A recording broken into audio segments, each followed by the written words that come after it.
Hi, I'm Phil Svitek, 360 Creative Coach, and welcome to my vlog, where it's both my mission and simultaneous pleasure to highlight my creative journey in hopes of inspiring you, as well as giving you specific takeaways, so that way your journey can be at least a little bit easier. Now, before I fully dive in, I would love to invite you to subscribe if you haven't already done so. That way you get all the various lessons and episodes that I put out right when I put them out. Thank you if you just did, and thank you if you already were. It truly does mean a lot to me, as I hope it does to you. So, let's get into things. It's been a couple of weeks since the last update. The big update there was that September was busy, and that held true, and even more so because I unexpectedly got COVID. I don't think anyone really plans to get COVID, but, so on top of having a busy schedule, I, had COVID for the second time. So luckily it wasn't as bad as the first time around.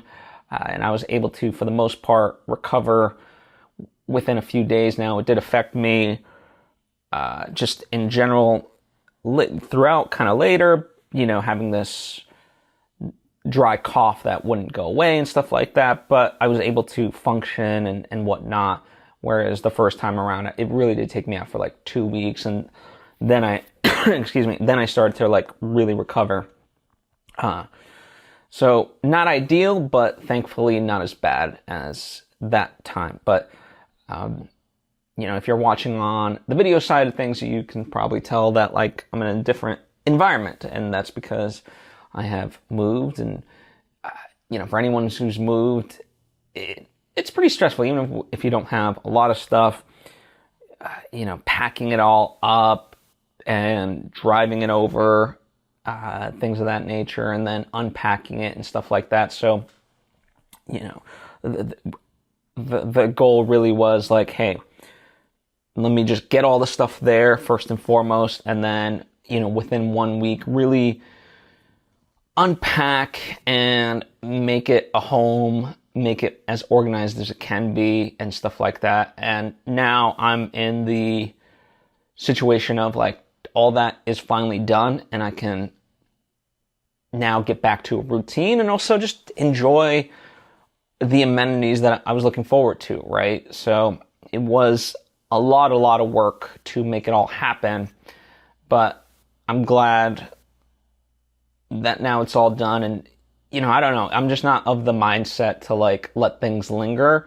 So it was very much let's just get it done. And unfortunately, it was disruptive towards, work and everything else. So I had to find a way to balance all of those things. But I knew that if I just made it a point to just get it done, then I could get back to that routine and be good moving forward. And, thankfully that's what it is. So, that's kind of the long and short of that. I did film, I should do a before and after, sort of move, right? Kind of give you the tour of what once was and stuff like that. And I think I will. I have those videos, so I'll put that together for you. But yeah, now I'm sort of back in the swing of things. Amidst all this, just kind of quickly going back, we did do LA Comic-Con again, as I've done in the years past, and we did a great panel that's available to watch, in its entirety. And we had about 50 minutes. 50 minutes goes by real damn quick, truly. And not that it's from a narcissistic place, but just this idea that I know the amount of information we would love to share, and by the time we're done, how much we didn't get to share. And one of the highlights for me always continues to be the people that show up. They're genuinely interested in this stuff. And, thankfully afterwards we had the time and the ability to speak with people afterwards who were very interested, and we were able to expand upon and help answer their questions throughout. I mean, as part of the panel, if you've certainly watched it, then but if you haven't, we kind of presented an overall premise and our information and then opened up to the audience. And the level of engagement and the types of questions that they were asking was just phenomenal to see, right? You could tell like they wanted to be here just based off of the questions. And so we really tried to deliver that. You know, a lot of them were more business questions than creative questions, which is fine, except, you know, we had a whole panel of people that, you know, some were there for more of the business mix, others were there for the creative and stuff like that. And just by the nature of it, some of the people that work on the creative side, they got a little bit shut out. And I wish they got to share their information as well and really shine. But they still got to participate and stuff like that. But, you know, it just is what it is, unfortunately. But it's always fun to meet those people, and I'll never forget, like, it's as beneficial for me as it really is for them, because there are hidden gems there that I do get to meet. I remember a few years ago, I met a filmmaker named Becky Robinson, and still to this day, you know, we keep in touch, and she's worked on a few of my things, and I've, you know, mentored her along the way on a couple of hers, and it's just really great to have that sense of community come out of something like this. So it's really, really fun. But again, even if you can't attend, distance or cost wise, totally fine. You know, our panel is available up online, as well as the other panels we've done. So, you know, anything regarding filmmaking. In the past 2 years, we've been more animation specific, but generally the overall theme is filmmaking. So, you know, they're great videos, and not just because I'm on it, but also those obviously have other participants, and they round out my thoughts and stuff like that, and have, you know, so much of their wisdom that they bring to the table. So it's really, really fantastic. The other thing, now that I'm sort of back in, we've been continuing to do storyboards, which has been going really, really well. And it's been fun to see. We're like 17 pages in terms of the animatic with everything. You know, and there's going to be changes that need to happen. You know, as I'm watching it, you know, you start to see story-wise what works and what doesn't, and where you can trim, and, you know, where you might need to go a little bit longer. But it's exciting to just do it as intended based off of the script, and then be able to assess, right?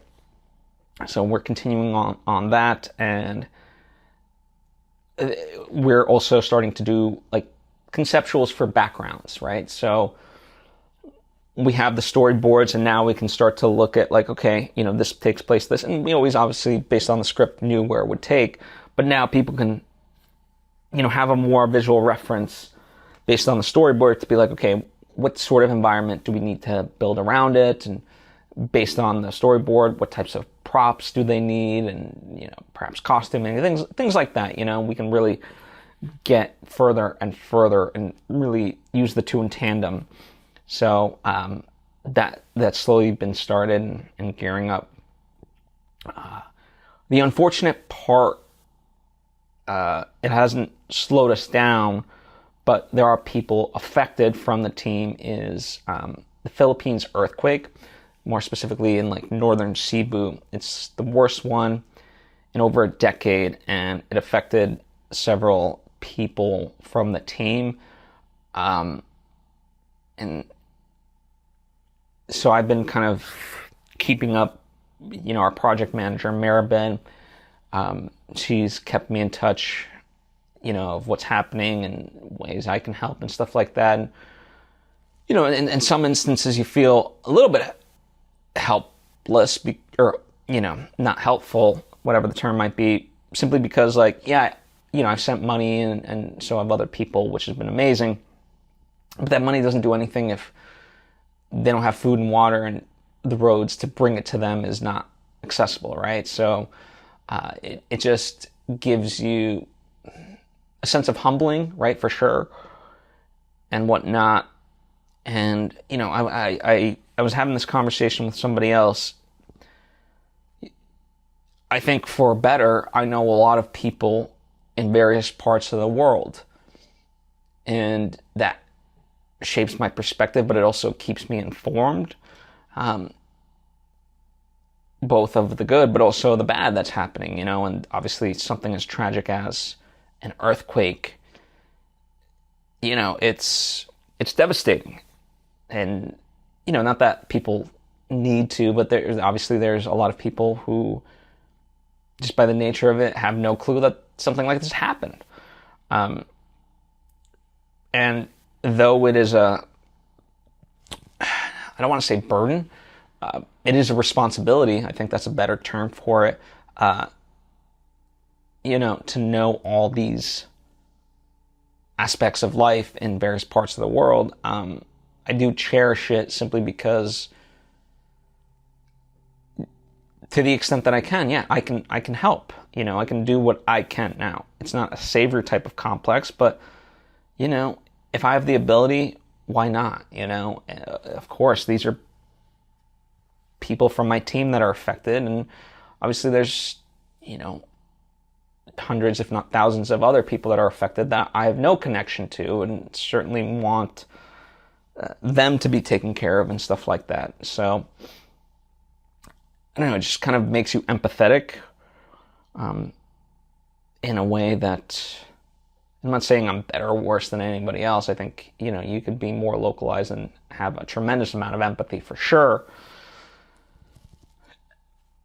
It's just a different form, and so I've been sort of reflecting that and, wishing them the best. If you do want to help, this didn't start off, this didn't, in my mind, start off as like a pitch to get you to help, but, it just came to me, like, if you want to do anything, the Philippines Red Cross is a good organization to, to donate to. They're doing a lot of good stuff and really helping, so, recommend them. But, the others, they're fine, though they felt the earthquake, they ultimately are unaffected, such as Ameriben. And so, I told them, like, hey, at any time, like, if you need, we can pause and whatever. But I think for a lot of them, they like the idea that they can just kind of nose to the grindstone and just essentially be distracted, right? From those traumatic events and stuff like that, which, is both understandable and their prerogative, but I do let them know, like, if at any time you need anything, you need to pause, like, by all means, please just be honest with me. So, but yeah, we've been progressing in the ways that we can, but there's definitely a human element to it that I don't negate, that's for sure. The other aspect as far as the project, so we've been really putting together this investor package. So we've kind of shifted strategies in terms of how we want to raise a portion of the funding. And so we feel that there's individuals out there, or, companies too, just not studios, that would want to be a part of this. And so, we've put together a finance package. We've really, and when I say we, I mean, I've been observant of the process and approving the process, but there's a producer I've been working with named Scott Robinson, who's really put this thing together, really did his homework on the best tax incentives, how to, like, lean into them, cash flow, budget, scheduling, all that kind of stuff, what they call a waterfall in terms of the investors' return and yada, yada, yada. So, it's been quite a process just to, double check and triple check all these things, and he's been very diligent about it. So after a bit of time, we finally have that ready to go, and, are speaking with lawyers about the term sheets for the investors now, and strategizing on the outreach.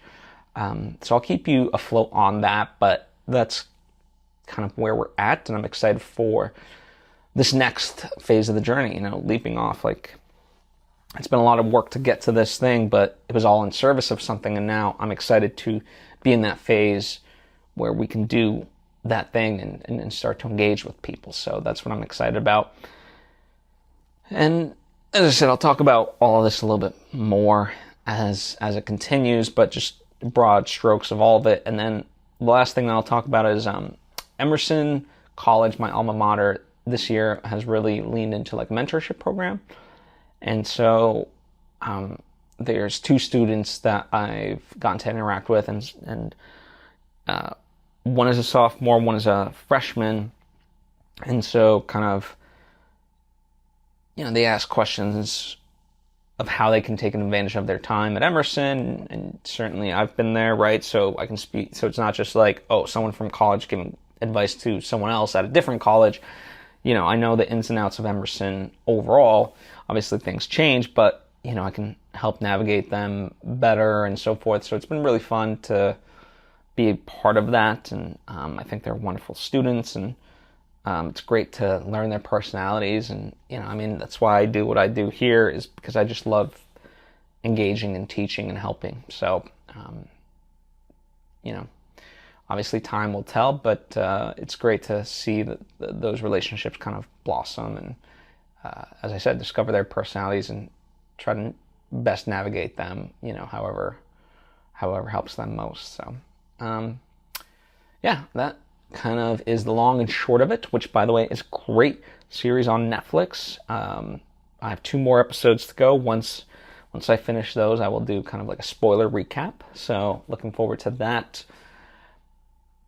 Anywho, thank you as always for taking the time to tune in. Comment down below about anything that you may have questions about, or just topics you want me to cover in general. They can be stuff that I've talked about. They can be stuff that I haven't talked about that you want me to talk about. And you're always welcome to explore more, obviously, in terms of the episodes that I've put out, but also on my Substack, that's free as well. And I kind of, through the written word, am able to deep dive into other subjects or expand upon certain subjects,